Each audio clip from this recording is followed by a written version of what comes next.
Bloco 56. Urbanização brasileira segundo. Problemas e soluções. Aula 1. Problemas sociais e ambientais urbanos. Nessa aula, vamos conversar sobre um tema super importante: os problemas sociais e ambientais das cidades. Primeiro, vamos falar sobre os problemas sociais. Nas cidades, a gente percebe que nem todo mundo tem acesso aos mesmos serviços e oportunidades, né? Isso acontece por causa da segregação urbana. A distribuição desigual de renda faz com que algumas regiões recebam muita atenção, enquanto outras ficam esquecidas. E aí, surge um fenômeno bem conhecido: a favelização. Muitas pessoas, sem condições de morar em áreas planejadas, acabam ocupando terrenos de risco, como morros e encostas. Isso gera grandes problemas, porque essas áreas não têm infraestrutura adequada e ficam mais vulneráveis a acidentes. Outro ponto importante são os lotes vagos. São terrenos que ficam ociosos por conta da especulação imobiliária. A pessoa ou empresa espera que o preço do terreno suba, enquanto a população precisa de moradia. Esse é um exemplo de como o problema social e a organização da cidade estão ligados. Agora vamos falar dos problemas ambientais urbanos. Um dos mais graves é a poluição do ar, da água e do solo. O lançamento inadequado de esgoto, lixo e produtos químicos contamina rios, lagos e aquíferos, afetando não só o meio ambiente, mas também a saúde das pessoas. Outro problema é a impermeabilização do solo. Com tanto concreto e asfalto, a água da chuva não consegue ser absorvida, e isso aumenta o risco de alagamentos e enchentes. E vocês já ouviram falar das ilhas de calor? São áreas da cidade onde o calor fica retido por causa do concreto e do asfalto. Isso eleva a temperatura local e deixa o ambiente menos confortável para a população. Tem também a inversão térmica, que é quando uma camada de ar quente fica em cima de uma camada fria, impedindo a dispersão da poluição. Resultado? O ar fica carregado de poluentes, e a gente sente mais problemas respiratórios. E a chuva ácida? Ela acontece quando poluentes industriais se misturam com a chuva, tornando-a ácida. Isso prejudica os solos, a vegetação e até as construções das cidades. Por fim, não podemos esquecer dos deslizamentos de terra, comuns em áreas de encosta ocupadas de forma irregular. Esses acidentes são perigosos e mostram como o planejamento urbano é fundamental. Então, para resumir, os problemas urbanos estão interligados. O social e o ambiental caminham juntos, e soluções precisam considerar políticas públicas, planejamento urbano e educação ambiental. Aula 2. Desafios urbanos contemporâneos, megacidades, Smart Cities. A nossa aula vai falar sobre os desafios urbanos contemporâneos com foco em duas realidades muito importantes: as megacidades e as chamadas Smart Cities, ou cidades inteligentes. Vamos começar pelas megacidades. O que são megacidades? São aquelas cidades com mais de 10 milhões de habitantes. Já pensou nisso? É muita gente convivendo em um mesmo espaço. Alguns exemplos conhecidos são Tóquio, Nova York, São Paulo e Mumbai. Mas com esse tamanho todo vêm alguns desafios. Primeiro, o crescimento urbano muitas vezes é desordenado. E isso gera áreas precárias, como favelas e periferias. Segundo, a mobilidade urbana, trânsito intenso, transporte público sobrecarregado. Terceiro, problemas ambientais, como poluição, enchentes e as famosas ilhas de calor, aquelas áreas da cidade mais quentes por causa do concreto e do asfalto. E, claro, a desigualdade social, Nem todos têm acesso aos serviços básicos, como saúde, educação ou segurança. Apesar de tudo isso, as megacidades são muito importantes. Elas são centros econômicos, culturais e políticos e têm grande influência dentro e fora do país.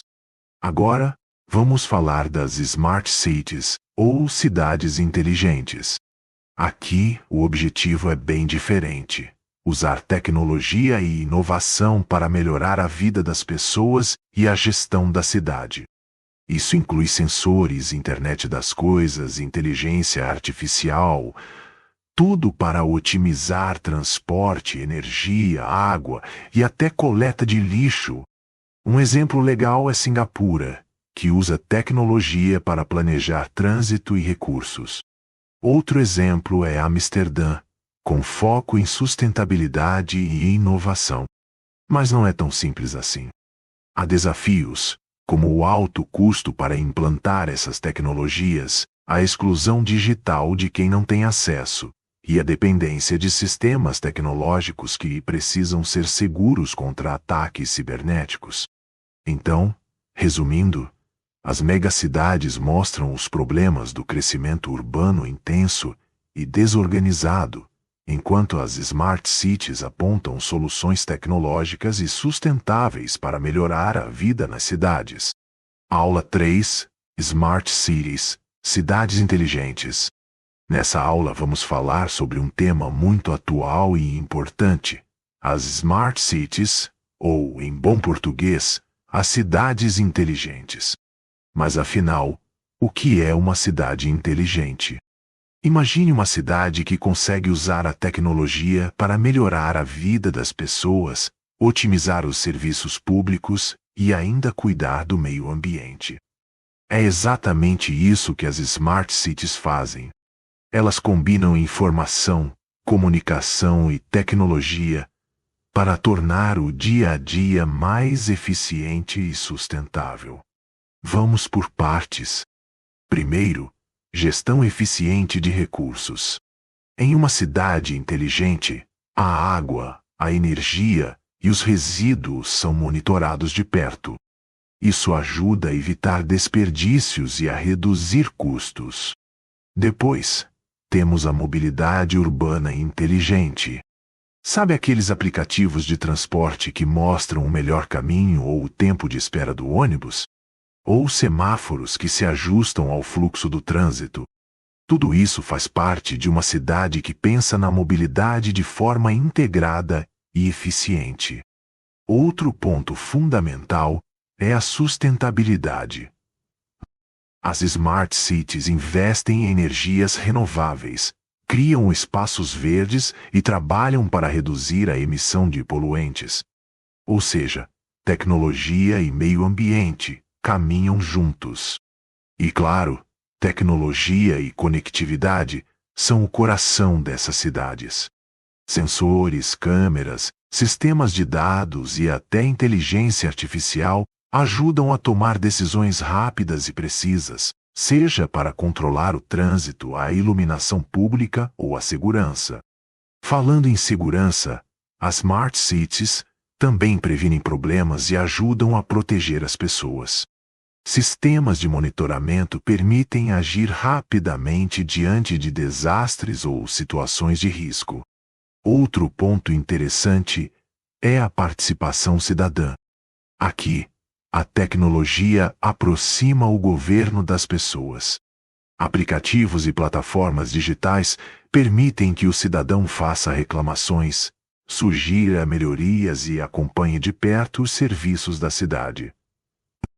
Agora, vamos a alguns exemplos de cidades inteligentes no mundo. Singapura usa sensores para gerenciar o trânsito e os recursos hídricos. Barcelona tem iluminação pública eficiente, coleta de resíduos automatizada e Wi-Fi gratuito em muitos espaços. Copenhague investe pesado em planejamento urbano sustentável e monitoramento climático. Mas não podemos esquecer dos desafios. O custo de implementação ainda é alto, a segurança e privacidade dos dados é uma preocupação constante, e a tecnologia precisa alcançar todos os cidadãos para evitar a exclusão digital. Para resumir, pessoal, as Smart Cities buscam eficiência, sustentabilidade e qualidade de vida, mas exigem planejamento, investimento e inclusão. Aula 4: Gentrificação e segregação socioespacial. Nessa aula, a gente vai falar sobre gentrificação e segregação socioespacial. Dois temas super importantes quando a gente estuda cidade, desigualdade e geografia urbana. Vamos começar pela gentrificação. Você já ouviu falar em bairros que eram mais simples, com casas antigas e, de repente, começam a surgir cafés modernos, lojas descoladas e apartamentos caros? Pois é, isso é gentrificação.